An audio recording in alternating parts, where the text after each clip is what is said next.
Oh, it looks like there are other mechanisms around here. Let's keep exploring.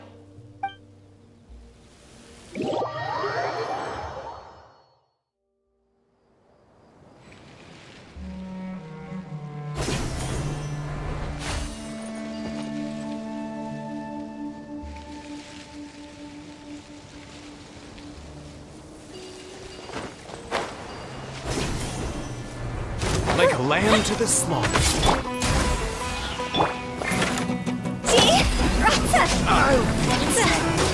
I'll be back.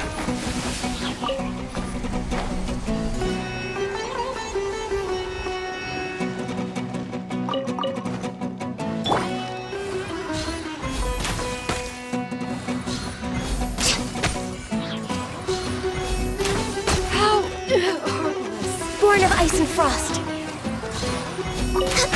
I'll take my leave.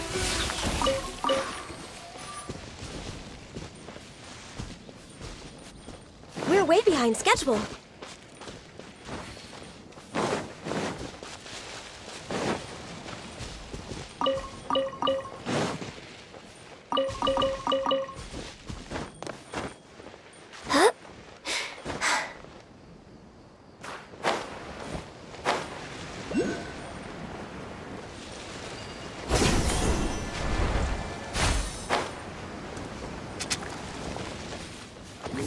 No touching.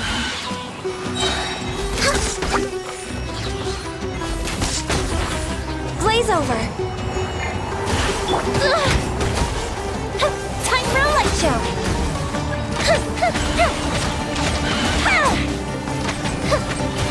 That didn't count.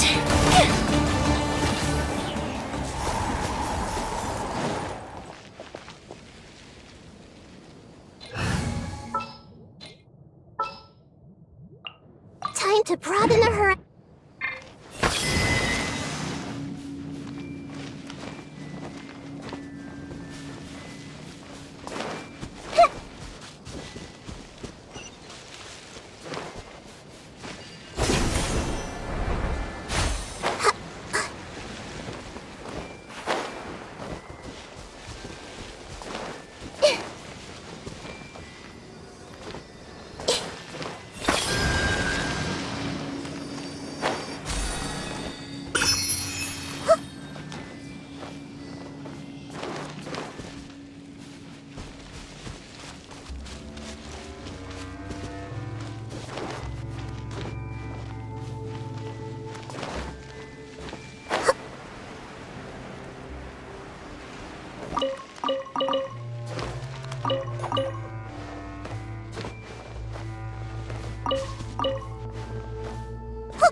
Following orders. Grow!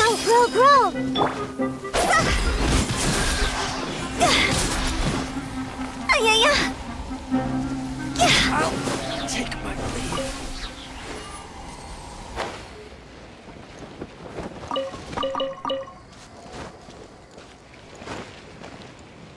Go!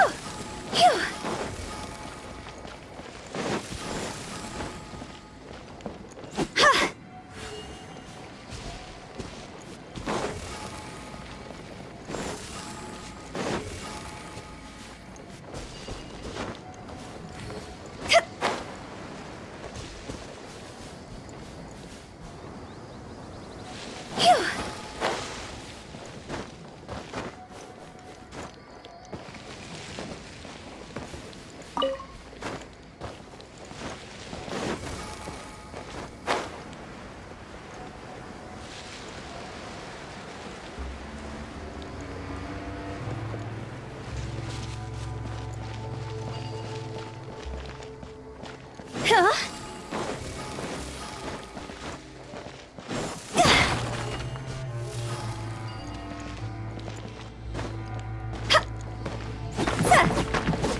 Go!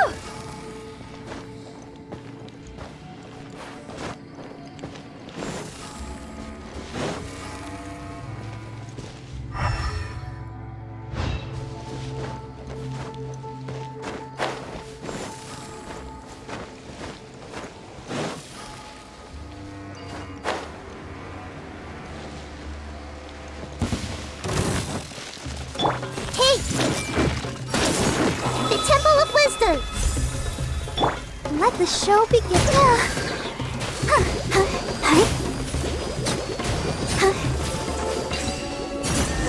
Committed to memory.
Look!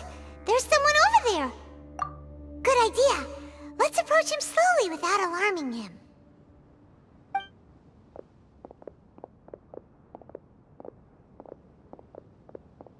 Wait.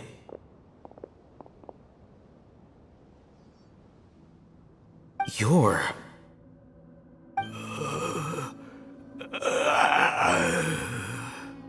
He can't speak, and his eyes are unfocused. But he looks too young to be anyone's grandfather. Also, why is he the only one here? Didn't expect to see him here. You know him? He's Razak, a senior of mine at the Akademiya. He's a scholar too?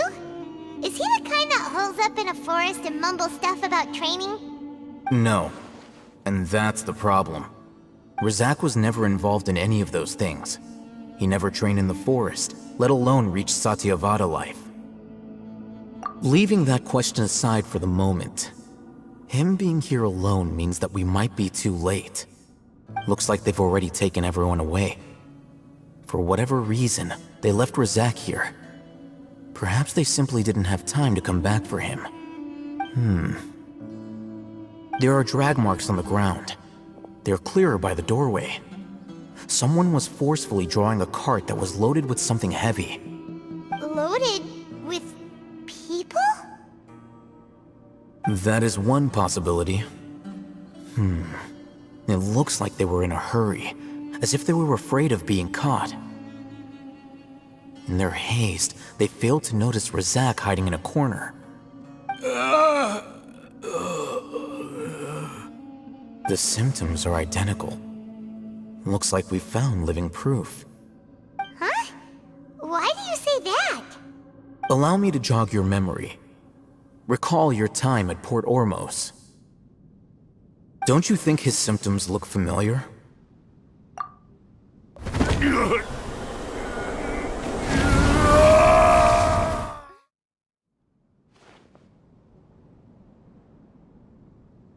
Oh, now that you mention it, they're acting the same way. Correct. The Akademiya is behind all of this. It isn't difficult to deduce their rationale.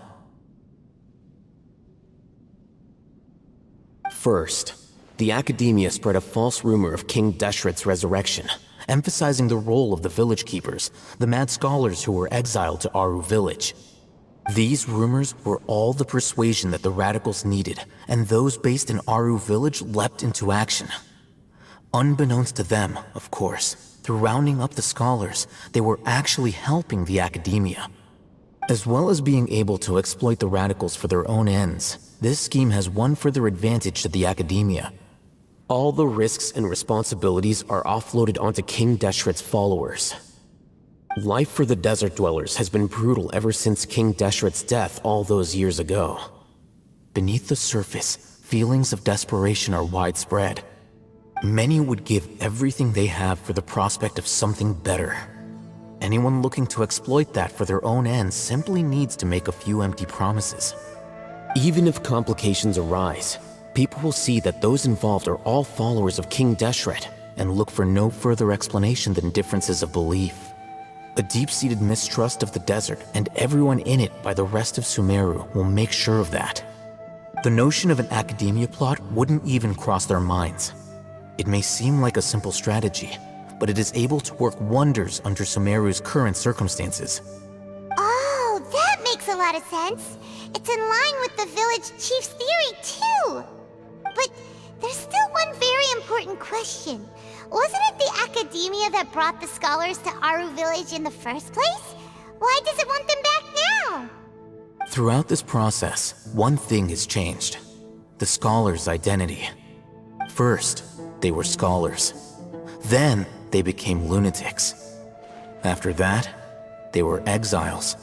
And finally, they become missing persons. An exile is still patently a living, breathing human being. But when someone becomes a missing person, that is brought into question. If you can't find someone, you have no way of knowing what exactly happened to them. That makes missing people an ideal resource. Resource?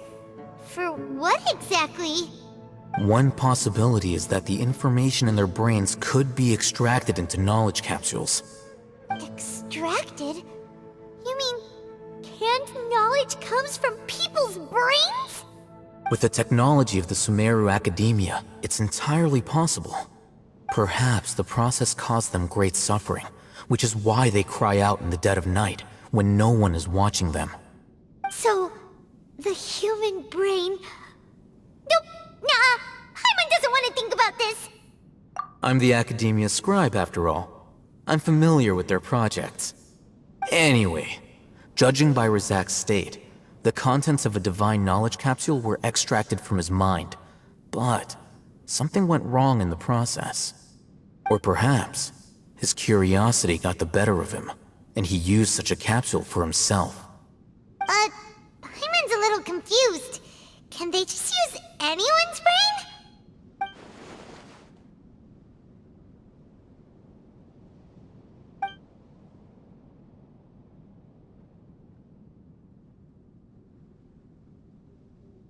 The look on your face tells me you've realized the answer.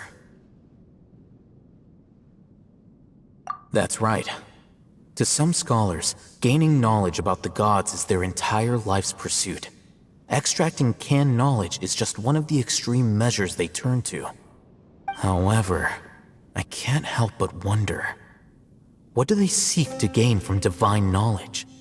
The Akademiya is going out of their way to look for forbidden knowledge, but what is their ultimate goal? I've spent quite some time trying to analyze the contents of the divine knowledge capsule, but to no avail. It seems like my way of thinking is too different from theirs. You mean you're not even slightly interested in getting your hands on this forbidden stuff? All scholars seek to expand the horizons of knowledge, but I'm not particularly interested in gods, so I don't share their degree of zealotry. Extracting information from people as if they were lifeless objects?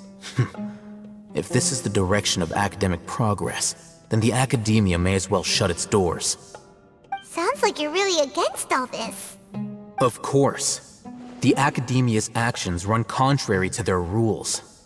Whether it be academics or knowledge, everything has its boundaries. If those lines are crossed, the rules and order that govern everything in the world will be destroyed. This matter needs to be corrected, just like fixing a typo in a book. Wait, didn't you step in to help because you felt sympathy for those poor people?